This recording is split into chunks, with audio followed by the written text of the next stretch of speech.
Well, good morning once again from the SIGB ski test, where we're continuing our first look at the skis that are going to be hitting the shops in 24-25, and today's all about all mountain. So I've picked this one up first from Nordica, part of their legendary Enforcer range. It's been around for quite some time now.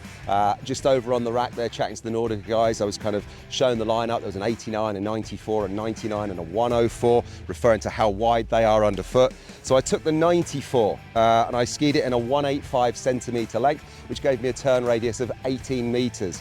So that sits, according to the Nordica website, between a short turn and a long turn, which is fair because obviously slalom radius, we're talking about 13 meters, GS radius 21 meters upwards, something like that. So at 18 meters, right in the middle. But interestingly, and also as well in terms of where you're going to use it, groomed terrain or off-piste, it sits right in the middle, so all mountain. But then when you look on the Nordica website and you see who it's designed for, the badge is very much there, the button is very much in that expert market. And I can tell you, having skied this 185 centimetre with that 18 metre turn radius, and that's, you know, about the same height as me in my helmet, maybe a little bit taller, you would need to be an expert skier to get the most out of this. For my first run of the morning in flat light, it was a bit of a thing to ski around, I have to say. The legs had to work quite hard, I had to think quite a lot. I got halfway down, I was wishing I was skiing it in a 179, not a 185. But that said, when you're on it and on a good piste and groomed, you're going to get a lot of performance out of this. It's a serious bit of kit.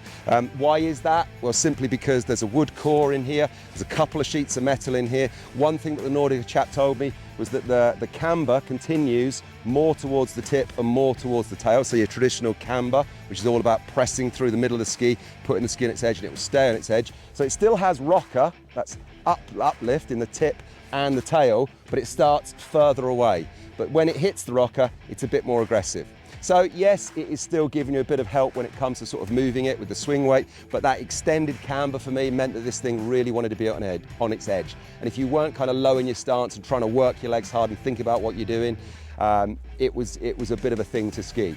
But having said all that, did I enjoy skiing on it? Yes, I did, because it gave me an awful lot of performance. Could I see myself enjoying the 179 in a more off-piste environment? Absolutely. Even the 185 in the off-piste environment. We've just skied groom runs, a couple of them, a little bit of slopeside, difficult terrain, and I was able to do it. But I think for me, 179 in this ski, maybe stick with the 94 mil underfoot or try the 89 underfoot. A little bit narrow underfoot might make it a bit easier as well. So bear these things in mind when you're making your choices. But we don't need to say too much about the Enforcer because they've been award-winning, they've been around for a long time.